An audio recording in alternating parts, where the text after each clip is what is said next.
our fortunes. What does that mean? It means that there comes a time when one generation must sacrifice for the next. One generation must make the choice to do the right thing because it is the right thing. So our children can have a chance at a sliver of what we have grown up in, scars and all.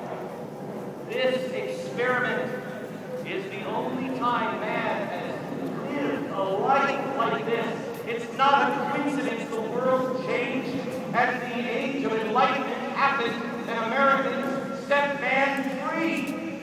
It's not a coincidence. If we want it for our children and our grandchildren, we must lend our lives and our fortunes. But we already know that instinctively.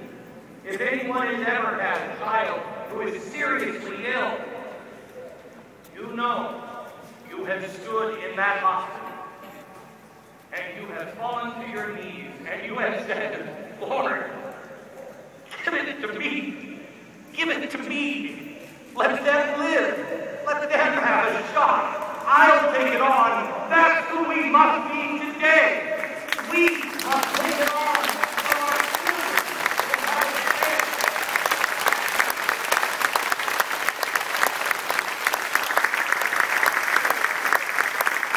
We must be willing to trade places with our children. Our children will be slaves to a debt. Slaves. We must trade places with them.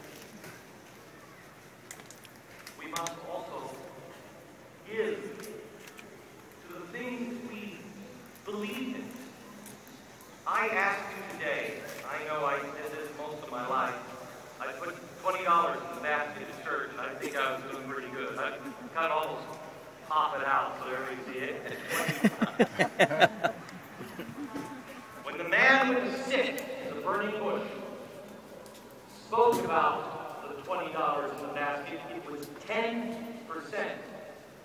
I remember I first started thinking about actually tithing. I'm like, holy cow, really? And that somehow I know is going to make me happy? Let me tell you something. It is my joy and my honor to tithe 10%.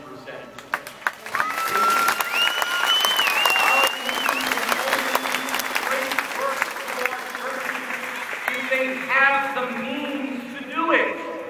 Charity comes from us. It comes from our churches. It comes from our synagogues. It comes from our houses of worship. Tithe with firm reliance on divine providence. If you have firm reliance, you gladly give 10% because you know you'll be fine.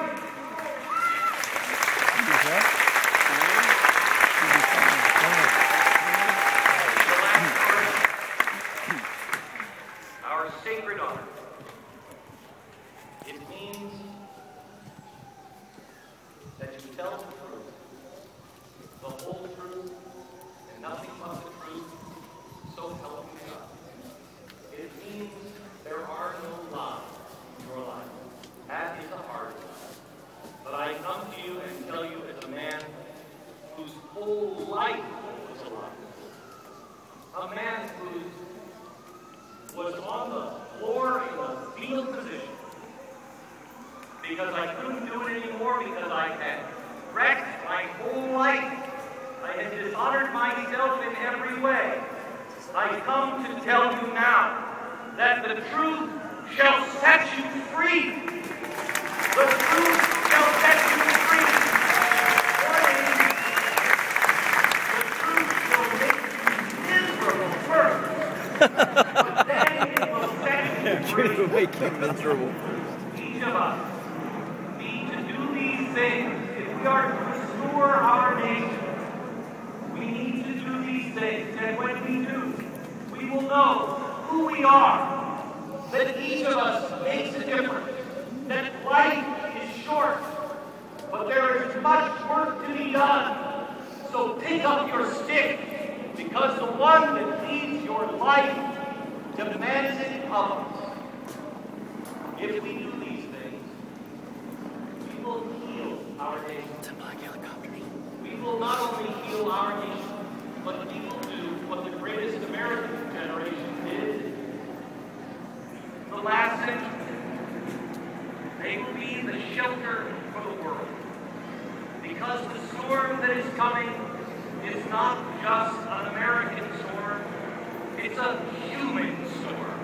It's a global storm.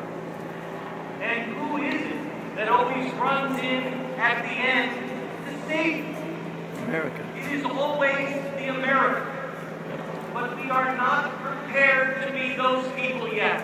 We must go to God boot camp and straighten our own lives up so we can help people out in the rest of the world and guide them down the stairs